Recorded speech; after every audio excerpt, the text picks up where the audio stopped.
Is Conroy a genius or what? Kristen and Dylan are going to get into it. Oh, yeah. We're brought in somebody else to talk about it as well.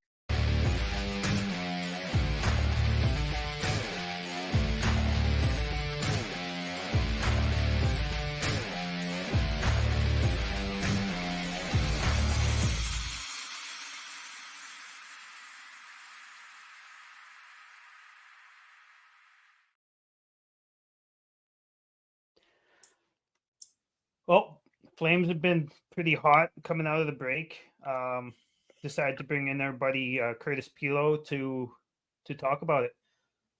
Pretty exciting game, eh, Kurtis? Yeah, that was quite a game the Flames had last night. Yeah, it was pretty interesting to see that new line combination too with Huberdeau and Sharangovich and Kuzmenk-Show as well. It sort of was hoping going into that game that we were going to see some instant chemistry with those guys, and it certainly seems like those guys do have a bit of chemistry already. So yeah, it was pretty quick, and it was surprising to me too because I thought, because I've seen lots of Kuzmenk-Show plays over the last couple years, right? And he's a very, very much a drive the net with the stick on the ice type of a guy. And you didn't see too much of that last game. He just seemed to connect on a lot of passes, like coming through the neutral zone and coming into the offensive zone. And well, Kuzmenk-Show managed to score one there, so it was really nice. Yeah, got to give you props on your Wranglers hat too. That's pretty dope. I like that. Yeah, it's a pretty sweet hat. I mean, you know me and how much I love the blasty attire, but I do like the hat. You like? Are you a fan of the sideways blasty, the side profile? this is actually the Wranglers hat. Yeah, I picked this up at the last game I went to at Saddledome there. I was like, oh, it's new design this year. I thought that was pretty cool. So nice. You've been going to see some. Yeah, we went to me and my son went to a Wranglers game here. It was December. Yeah, we went to a Wranglers game. Nice. I almost ordered one of those. I just really like the logo. Yeah, something a little different, eh? Mm-hmm. I like Blasty That's kind too. of I know the owners want us to buy this stuff anyways, so. Mm-hmm. Yeah. That's good. Yeah. So with the with the game on Tuesday night against the Bruins, how surprised are we at Sharangovich in the faceoff dot? 38%, was it? Yeah. Not well. Yeah, I was just looking at that there. The Flames website have them at 42.9, so I don't know if they're just trying to make it better. Could be. I mean, I just looked on the Fantrax site, so I think I don't know. They're utilizing. Oh, sorry. Go ahead. No, you go for it. Yeah, I was just going to mention that Backlund. They're using Backlund in the faceoff quite a bit more now. It looks like with. Well, I would assume Huska is probably sort of knows what he's getting there as well. Then with Lindholm gone, you're sort of down one sort of proven centerman that can win a draw for you. So I'd imagine they'll probably lean on him for quite a bit here in the next little bit until Sharangovich can kind of get accustomed to that new role, I guess. It's kind of, I don't know. Do you guys know when the last time he played center was in the league? I don't think he's played center in the league, has he? I think it was only in juniors, if I'm not mistaken. I think he's played. There was 1 year he took quite a few faceoffs, and I think it was his first year in New Jersey, and he was never really good at it, right? Like even when he was doing it quite often, he was never really good at it. I think it may have been his second year, but it just, a lot of natural centers aren't really good at it. when they start in the NHL. So I think New Jersey just kind of moved him over. Plus, New Jersey has some pretty, some natural centers you want to keep at center, right? Like Heischer and Hughes and all of those guys. So That's right. Yeah, just looking at Hockey Reference here, and it shows that he's effectively has taken more face-offs so far this year, just slightly more than 2 of the 3 years he was in Jersey. yeah, And I mean career numbers of 36.3. So the Flames are still in dire need of a top line Yeah. center, obviously, but Mhm. you know, if he can play the part, and I mean, obviously, we love his ability to put the puck in the net and just create exciting hockey. So I mean, you're gonna have to take some to give some, and I think we've been kind of spoiled with Lindholm in that role for so long. I mean, he's not really necessarily there for the points or the goals, but his ability to win faceoffs and his ability to win puck battles, and obviously just a absolute stud on the penalty kill. Yeah. No, I agree.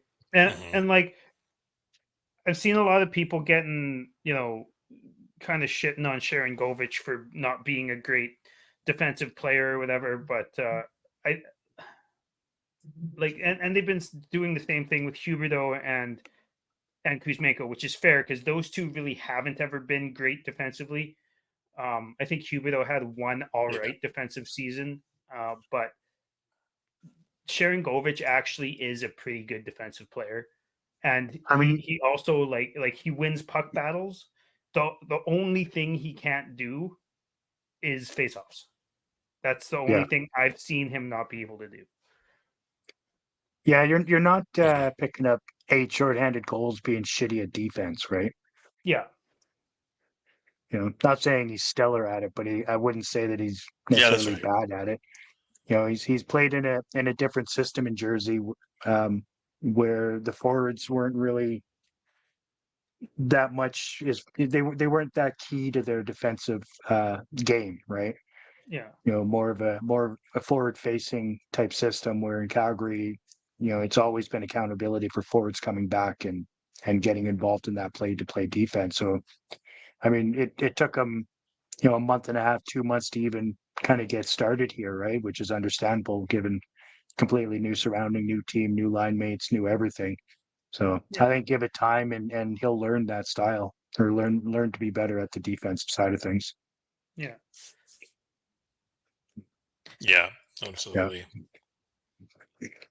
But even Yeah. I I mean, remember when Conroy made that trade, he was sort of touting him as that guy who can kill penalties for you and whatnot. So he does mhm, obviously have that ability yeah. in him. yeah. So, and then Like obviously, like not like the Lindholm, defensive but part of the game, it's easier to teach that part of the game than it is to teach a guy to score. That's kind of a more natural ability, that sort of a God Yeah. given ability for a lot of guys. yeah, and that's what the Flames have been missing. That's why they went and got Sharon Govich, and that's why they went and got Kuzmenko, right? Like they don't, they didn't need to go out and Yeah, get absolutely. Cali Yarncroke or something like that, right? They're targeting guys for a reason, and they're one thing that's actually really impressed me.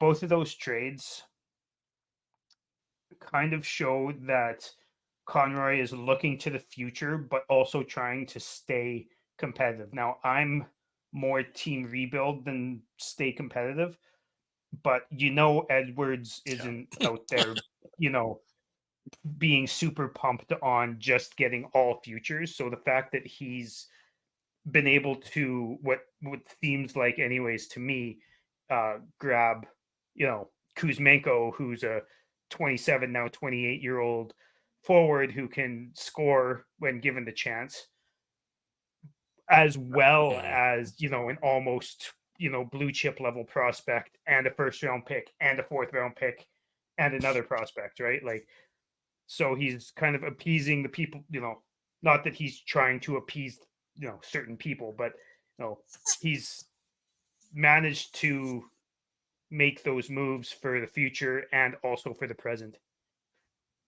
Yeah, I mean, he better Yeah. be appeasing me. God damn it! Just team tank. Let's go. But he's not. Yeah. He's not on that. He's not on board with that with the trades that he's made so far. Which, you know what? I mean, he's brought in a Yeah. couple of, Yeah. We were just talking you know, before about this. yeah, yeah.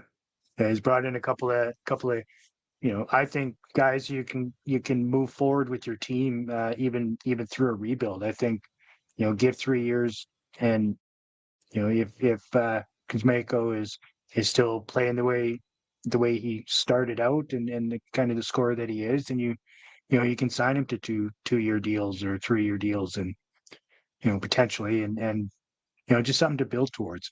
He helps keep the team competitive while still bringing in and restocking the cupboards in the A, or wherever we're going to keep our prospects now. Yeah, 100%. And like Mhm. with Kuzmenko specifically too, maybe not so much for Sharon Govich, but Kuzmenko has seemed to be the type of guy who, I mean, he's only signed one contract in the NHL so far. Well, two, I guess, because he signed the first one, but he was a UFA both times because he came over from Russia, right? He came over from the KHL when he was older. So he signed a short-term deal, and then he signed another short-term deal, right? He signed a 1-year deal, and then he Mhm. signed a 2-year deal. So maybe that's what he wants to do. Maybe he just wants to sign a couple of years, see if this is the team for him, sign another couple of years, maybe as he gets older, turn into a Joe Thornton type of 1 year thing, instead of locking the team into an 8-year fucking nonsense deal like every player seems to want to do. Well, yeah, everybody wants to Yeah. handcuff their team, apparently, right? Everybody's the most important piece, and we want to get at least 1 or 2 to 3 million more than what we're worth. Seems to be the NHL mantra nowadays. Yeah, I mean Yeah. his contracts have been small, obviously, right? He's at the 1 year Yeah. at 950,000 for the 22-23 season, and then a 2-year that he's on now worth 5.5. Obviously for how they're utilizing him in Vancouver, 5.5 is a hard pill to swallow, I'm sure, for owners and fans and whatnot. So, Mhm. I mean, as far as I'm concerned, I'll eat that cap, because as I'm not trying to be competitive right now. I just want to rebuild a team so as that I can get excited for the future. So, Yeah. that 5.5, even, I mean, if you can put, 3 guys being made, or being paid 5.5 on your top line and still be competitive, I think that's some damn good work by the GM. Right? Yeah. Yeah. And it's nice to see, I mean, it's early and it's only one game, but it's nice to see some connection between 3 line mates, because we haven't seen that on with Huberdeau at all yet, right? He hasn't had a connection with 2 line mates. Even the last little while with Lindholm and Sharon Govich, it's been Sharon Govich having chemistry with those 2 guys separately, and those other 2 guys not really having chemistry together. Mhm. But it seems like these guys are making, at least in the first game, making some nice little one-touch passes and communicating and being in the right spot for each other. And honestly, like, I know it's hard to understand Kuzmenko. His English is really rough, but fuck, he's funny. He's funny. I don't know if you guys have heard any of his interviews, but he's Yeah. Yeah. he's happy too. So Yeah, Yeah. He just seems like a really weirdly happy. easygoing. Yeah. Yeah, Yeah. like I'm Especially for sure someone who just got just traded. playing with. Well, yeah, no doubt. Yeah, just kind of got the rug pulled out from underneath you, and he does it with a huge grin, and it didn't seem to phase him in any way, and you could tell that he's already rubbed off on Huberdeau, right? Huberdeau, even just before the game and the last couple of days, like, you could tell he's just excited to see what can come of it, right? Yeah. And I mean, given the fact that he's got a goal and a couple of assists last night, I think moving forward that's gonna play well for everybody's favorite contract on the Flames. Yeah. And the Yeah. rest of No, that it's- trade, I mean, Hunter Brustevich is leading the OHL in points by a defenseman, third overall in points, but by all players, and like he's not, he wasn't Vancouver's best defense prospect. I think that's Tom Willander or Wielander. I don't know how to say it, but that guy looks like a stud. But and you can't really say any kind of production in the OHL is just gonna translate to the NHL, right? But Yeah. he seems happy because there's probably more of a shot in Calgary's system for him to play professional games coming up here, maybe even later this year or starting next year, right? So there's nothing stopping him from signing a contract, Hmm. and he seems like a at least very intriguing prospect at the very least. Did yeah. you guys I watch mean, any we highlights of him? Did you guys watch Yes, any highlight packages? Yeah. a little bit. Just Yeah. yeah, it looks like he's got pretty good vision of the ice. Made some nice passes, and yeah, obviously you're seeing the best of the best sort of thing, so you got to take it with a grain of salt. But Yeah. yeah. Yeah. yeah, he looked pretty. He looks pretty impressive, and the points are there One too. thing So I noticed in the highlight packages I watched is, and like just in general in the OHL, a lot of points and assists are given to people who just like give the puck to the superstar, and the superstar goes and scores and does yeah, 17 circles around the offensive zone and does everything himself, right? But I found a lot of Bruce Davich's assists were actually him creating the chance for the player he's giving the puck to by faking a shot or by shimmying around with his skates and his edges and creating a lane and creating a passing lane and then creating the shooting lane at the same time for that guy. Like he's actually a creator at the OHL level. So yeah, hopefully some of that pays off. 100%. Yeah. Yeah, Yeah. Time will tell on that for sure. Mm-hmm. Yeah. Yeah. I mean, given our stockpile of defensemen in the A, which is next to nothing. Um, we need bodies that we can start putting in there. Let's see what we can get out of them, and like you said, he'll because of that he'll likely have a better chance at some professional ice time. Obviously likely in the A for a couple of years, and let's see where it goes. Right. Yeah. It's not that the cup isn't running full on defensemen in our system. We do have some decent defenders, on the Flames, but it's looking like one, hopefully two are being dealt here in the next month. So hmm we're gonna need to replenish that. So I like it. Yeah. I was just Mm. hearing earlier today that the Tanev thing is heating up. So, um, there's even a chance that one of them could be dealt by the time this video gets up.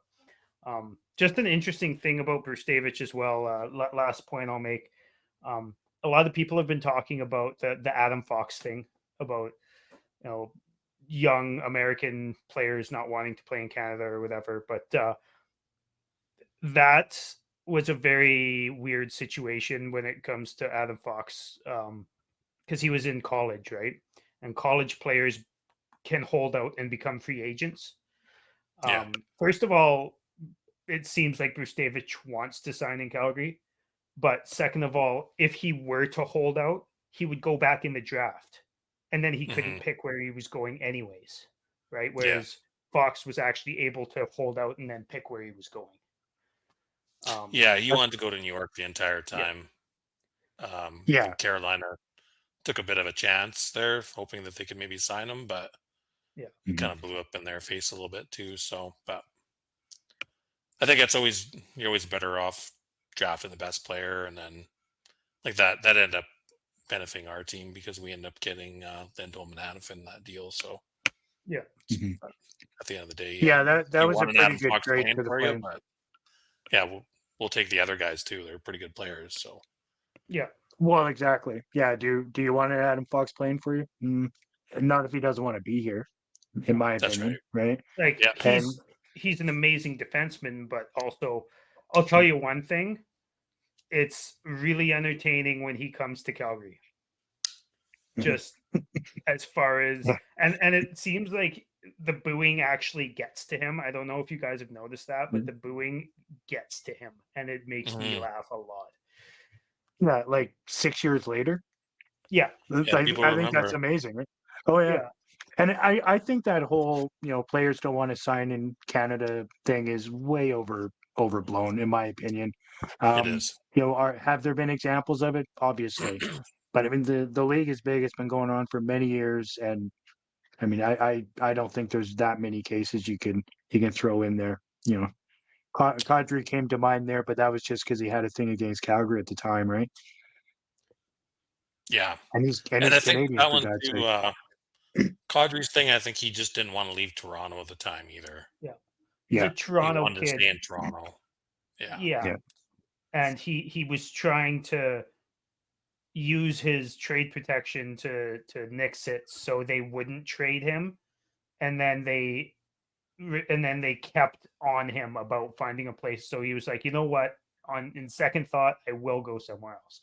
Right? Mhm. He's at least that's how he put it when he ended up signing here. Is like, it's never not that he didn't want to play in Calgary. It's that he was trying to make Toronto not trade him at all. Yeah. yeah. Yeah. Which when has that ever worked, right? Yeah.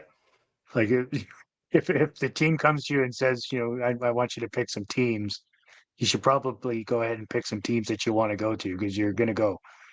Yeah. Like, Or are you just going to be upset with the organization that you're playing professional hockey for the next, and like, are they going to be upset with you for the next, couple years or that? Like, look at the whole Jacob Chikrin situation in Arizona. Like, they were sitting him out games because they thought they were about to trade him like a year before he was traded.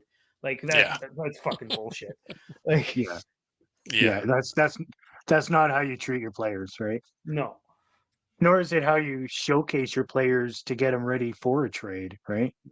A lot of people Yeah. are saying we should do that with Tanev. Just sit him until somebody trades for him. It's like, yeah, because Tanev is going to be like, yeah, I'm going to go eat some Yeah. popcorn.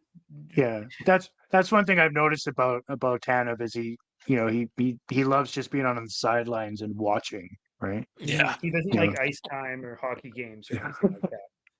yeah, yeah. I mean, I get it. I mean, he's had a couple of injuries, but I mean, in my opinion, his injury history was way worse in Vancouver than since Yeah. he's been with us, right? He's had a couple of couple of situations, but I mean, look at him coming back in the playoffs.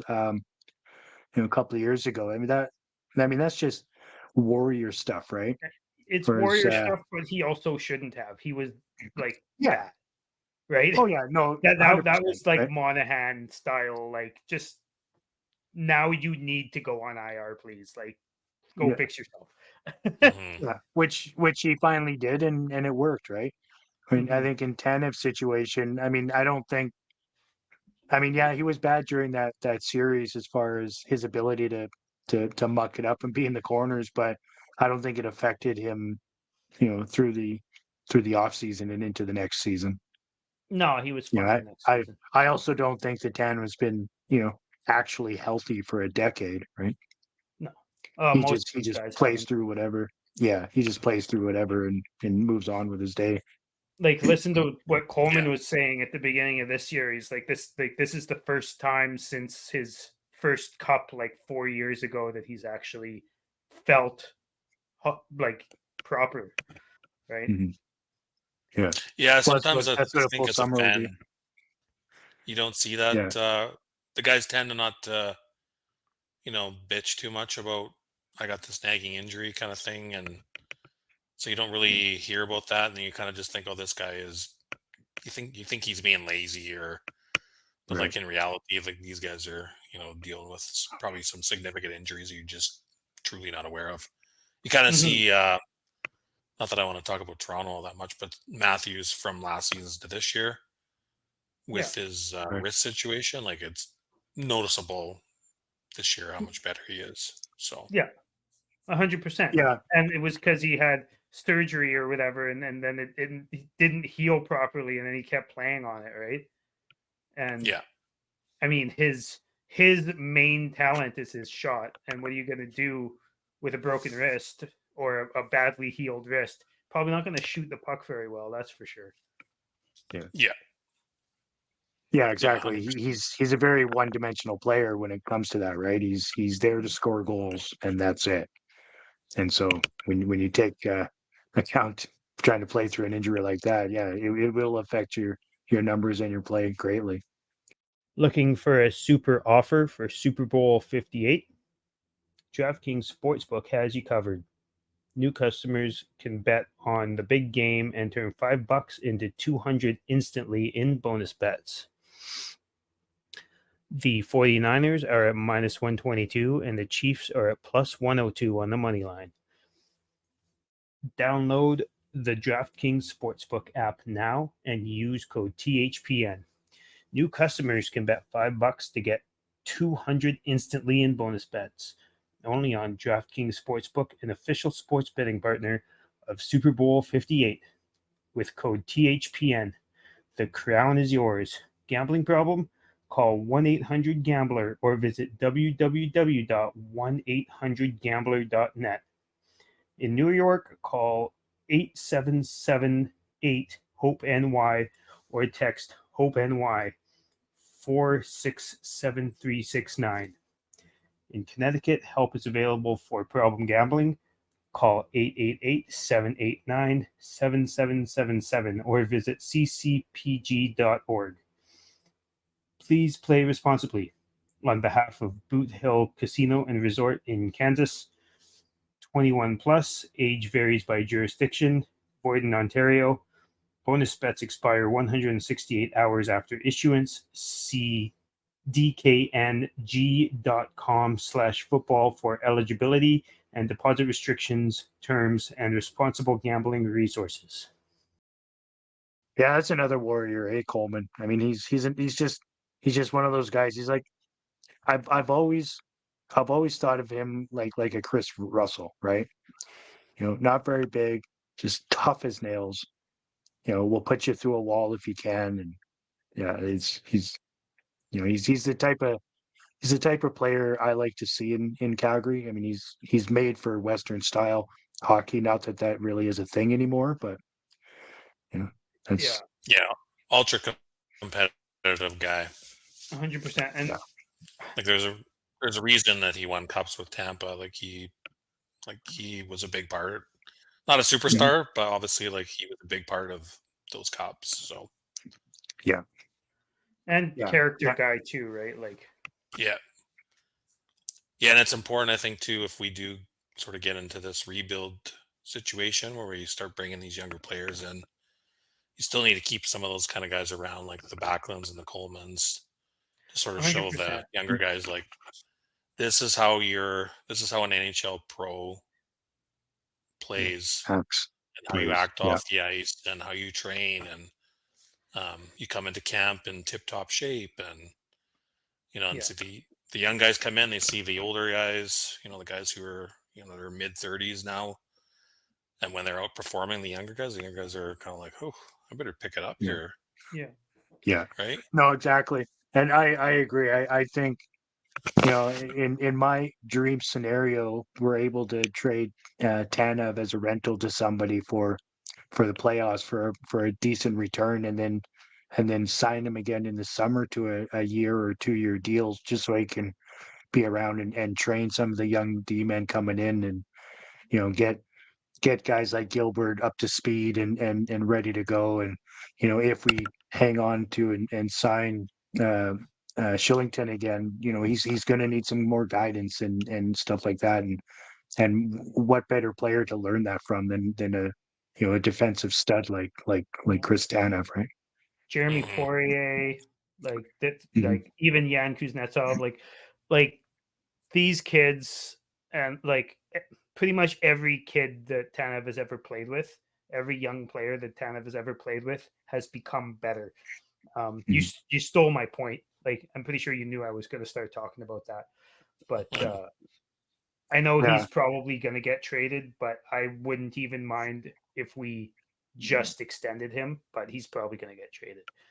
I I kind of think, have to wonder too. Poirier is one that we're going to really need to have him on board with something like that, because he's the one that kind of scares me making the transition from the A into the NHL. He's always been like one of those top elite prospects, and I don't, coming into the NHL is a big change as far as mentality goes, and I don't know how grown up he's going to be when he comes here, right? Is he gonna fall back a bit and stumble out of the gate, or what kind of player are we going to see when that happens, right? He's going to need somebody with that experience to kind of shadow him and show him the ropes and show him how it's done. Yeah. In my He opinion, screams Shane Gostisbehere to me. Just a guy who is dynamic offensively. You throw him out for PP1. You don't give him a single defensive zone start all game long, but you shelter the shit out of him. You give him a partner like Tanev or someone like that, and hopefully he gets better defensively. But so far, it seems like he's just going to be kind of like that. Which there's a place for that. We could actually just use one of those right now, right? Like, our power play has been pretty terrible, and in my opinion, I don't know if part I'm of not it is because we haven't put Uyghur up there for long. We've been putting Rasmus there, who never moves forwards. He always only moves side to side. But what's that, Curtis? Hanifin, he's played quite a bit with Tanev this season. It seems like I wasn't his biggest fan last season. But he seems like he's played a lot better this season since he's been paired up with Tanev. I was just kind of looking at his ice time last night. a couple of He played years almost ago 26 minutes. Yeah. Last night he had the most ice time of any player. Yeah, he's just I wasn't a big fan last year of Anderson and Hanifin together. They'd look kind of discombobulated sometimes. But I think everybody last year, like just the whole team, even like Backlund and Coleman, just like everybody just seemed out of it last year. But I do agree. And it seems kind of like Anderson, like I'm a huge fan of Rasmus Anderson, but it kind of seems like he plays a little bit more I don't know the word I'm looking for, but he plays a little bit less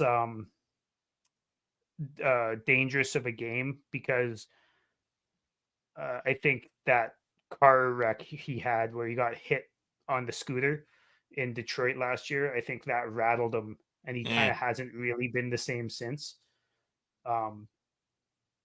Which is fair, because that would scare the living piss out of me too, right? But that's just the way. And as far as you're talking about Hanifin there, like, he's played really, really good.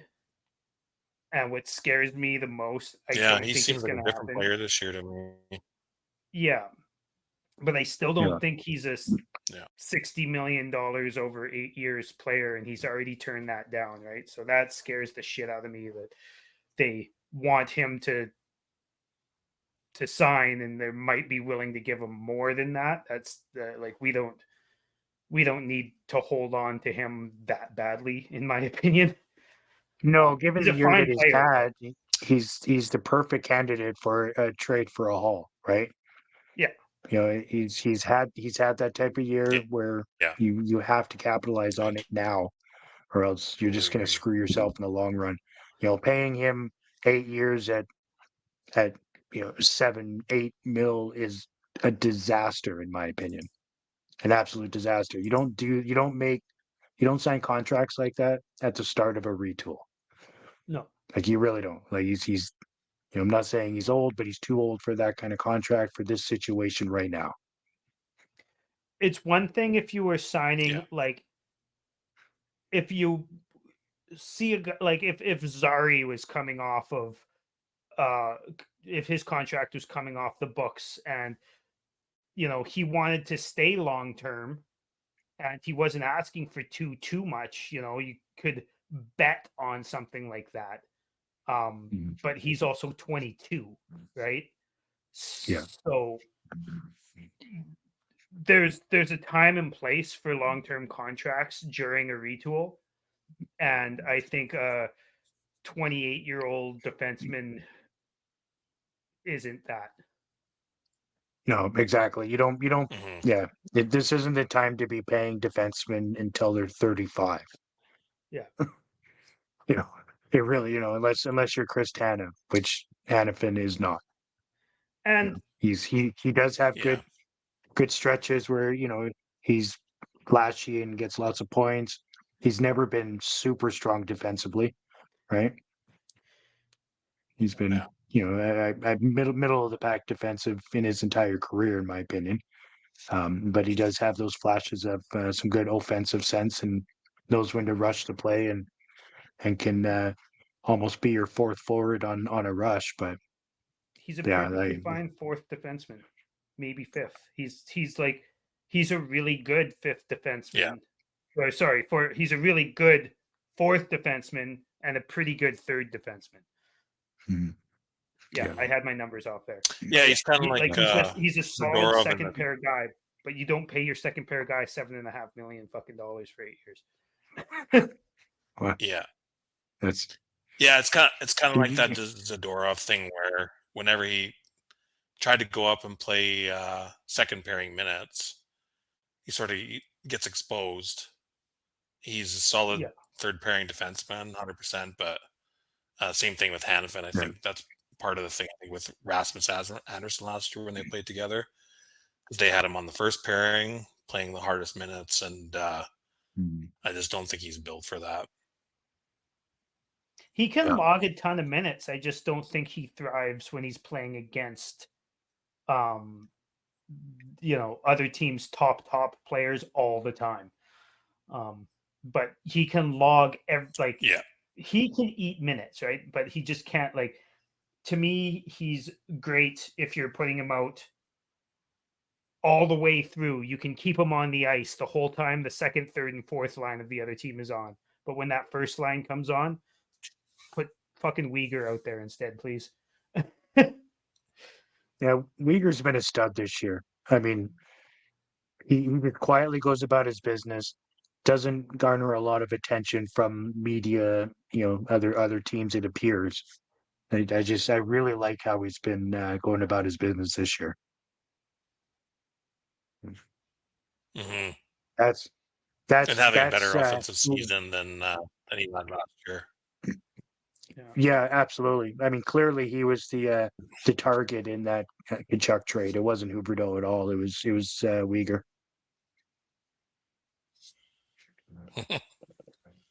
that was for Steve, right? Yeah.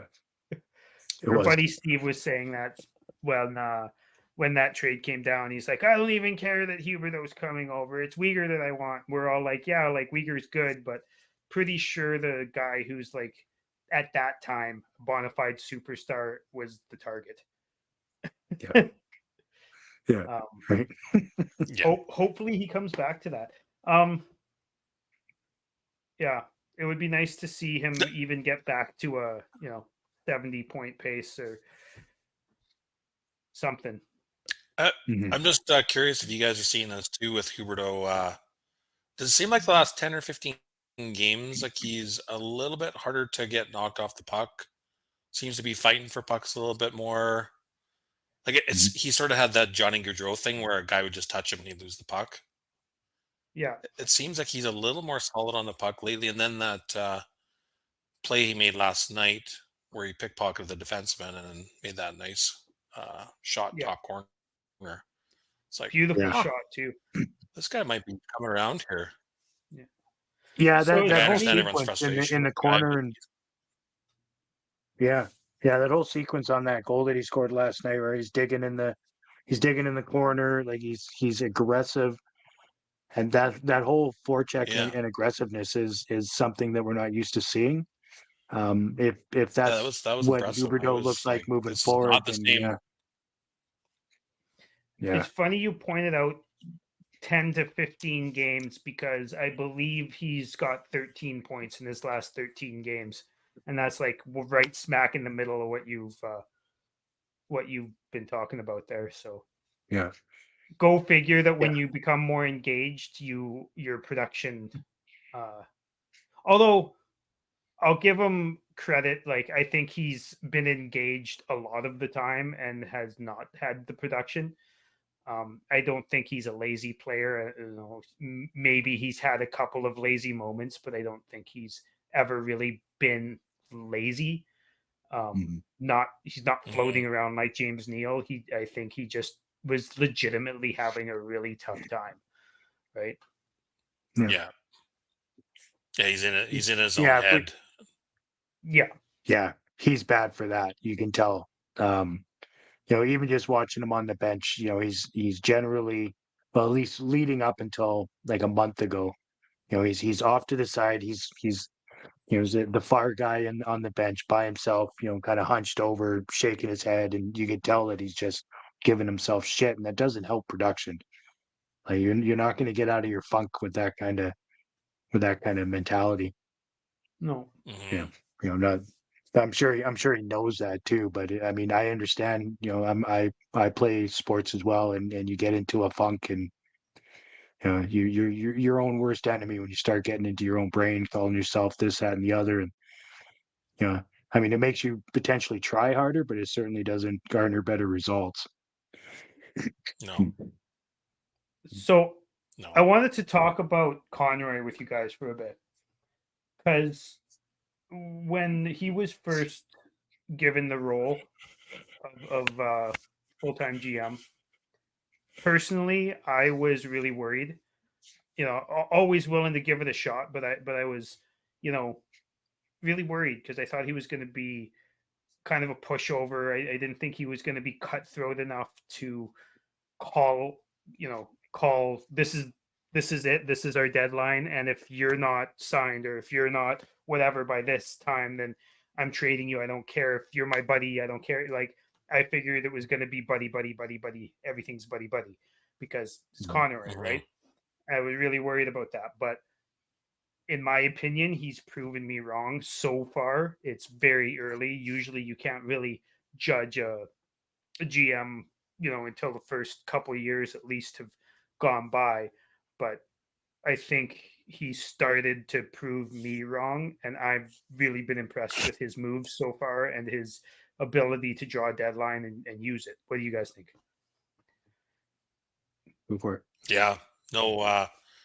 That was kind of my sense too. Is and maybe it's just because he's such a contrast to tree living, because tree living was sort of so business-like. If you know what I Mm-hmm. mean, he's Mhm.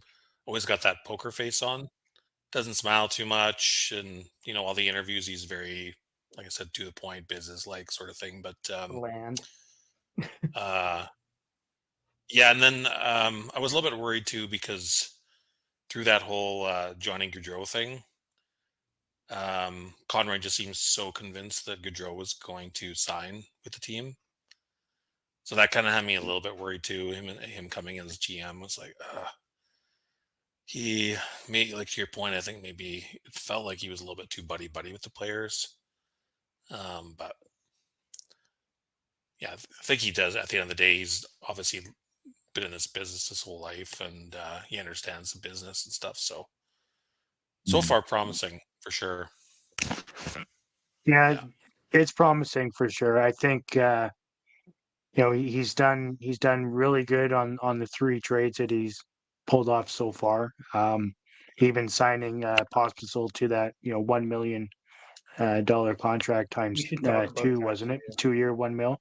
I Yeah. think that's really good value for the team for a guy that's been playing second line for pretty much the entire season. I Hmm. think it's great that Pospisil cross checks Marchand in the head and then instantly gets a pay raise for it. I think that's brilliant. I think that's the kind of culture I want to build for the Flames. Yeah.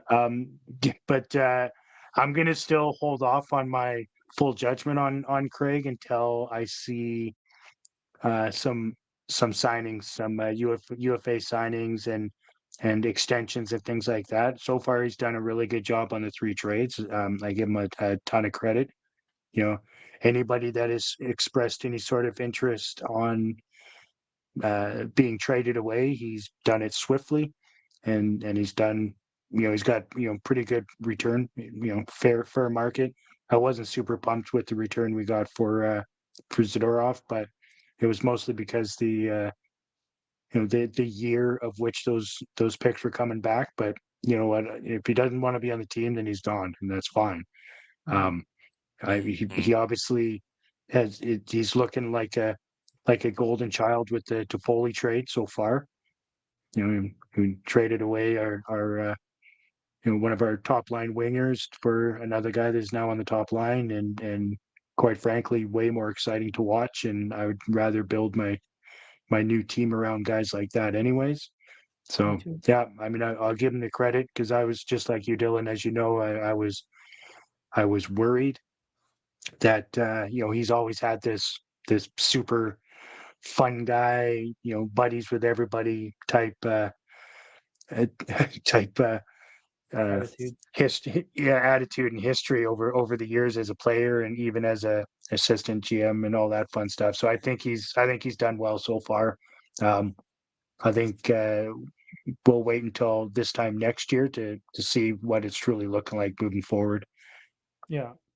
I just want to rewind a bit on that Pospisil thing. I think one thing that's really underrated about that trade, or not that trade, that signing, the extension for Pospisil. First of all, like you said, it's $1 million a year for 2 years for a guy who's been playing on the first or the second line, which sometimes looks like the first line. And he helped rejuvenate a player who, a veteran who for the first quarter of the season had everybody ripping their hair out because he was lazy and wouldn't use his teammates and all in Kadri, right? And now Kadri's been playing fairly well over the last couple months and pretty much ever since Pospisil showed up. But here's the thing as well. Pospisil in 2 years expires as a restricted free agent. Yeah. So he can't just walk, right? If you would have given him that third year, then he's UFA. So yeah, I think that's a great play by Craig. And I think Pospisil wants to still prove himself, right? He still wants to make a big payday, but he knows that he's got the injury history, and he's had a hard time just getting full-time minutes in the NHL. So I think he understands that he needs to prove himself, and it's a show me deal, and I think it's great. Yeah, I'm excited about that. Me too. And let's just talk about that Zari goal from last night too, because that was pretty awesome. Nice little hold up and then pass from Kadri, and then it's nice to see our young players driving the net, right? Because how many years, like obviously there was that 1 year where we had the Gaudreau and Tkachuk and Lindholm line where there was a guy driving the net every so often, but like it's been years of us watching Flames hockey where everyone is standing on the boards and behind the net and on the blue line, and there's no traffic in front at all, and defenders don't have to move, and you're actually seeing these young guys drive the net all the time and use creativity to get there, and speed. So, and even with Kuzmenko too, like you can't really call him a young guy because he's 28, but you can see he dekes. He like 3 or 4 times last night he deked to get in close to the goalie, or on the rush to be the defender or something like that, right? Like he's not just holding up and button hooking and trying to find somebody else, right? He's actually trying to get close. That's been the one thing that Sharon Govich has been sneaky good at too, is just moving around and just becoming open. Right. That was one thing I think I mentioned that about a month ago, just watching him, it just he's got this ability to, know where the defenders are around him and just get 2-3 feet away from them. So is that he has full range on a shot. And that, that's an underrated ability as far as I'm concerned in the league. There's not a lot of guys that can do that, especially get away with it frequently, right? Once upon a time, who was really good at that is that guy who's sitting just underneath your microphone, Chris. Sean Monahan was really good at just backing off just for a fraction of a second, losing the defenders, receiving a pass, and scoring a goal. And that's pretty much what I'm hearing you say about Sharon Govich too, which is nice. Yeah, that's exactly. That's what I was doing. I was comparing him directly to Sean Monahan. No, you know what I mean, though. No, I know. Well, Sean Monahan actually. Here's an interesting stat for you. Sean Monahan has never had a season under 50% on the draws, and he's had like a couple over 60. So he's actually like really good on draws. Yeah, he's okay. I wish him well in Winnipeg. Like, I'm not usually all about cheering for old Flames players, but he didn't want to leave. He kind of got fucked over by the team and by his injuries, and I don't know. I'm happy for him. Yeah, he got fucked over by Brad, and in return, the Flames got fucked over by it. Yeah, something like that. He's had 1 year, 2, 3 years lower than 50. Come on. Pretend like you looked at the stat sheet before you talked, all right? I did. I've looked at it like 3 times. Well, I'm looking at. Wait a minute. Let me make sure. Yeah, Sean Monahan. Okay, well, you might have called me out on that, but I had looked at it several times. I mean, my go-to thing could be wrong, right? I have.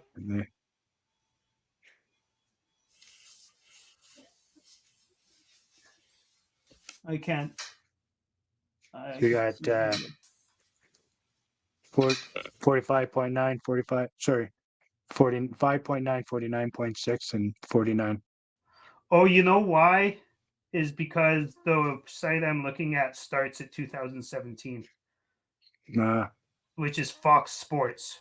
So that's my bad. You go to Fox Sports to look up hockey? No, I had Googled Monahan faceoff stats, and that was the first one that came up. And I try not to use the NHL website because it's fucking trash, and I don't want to give it any hits.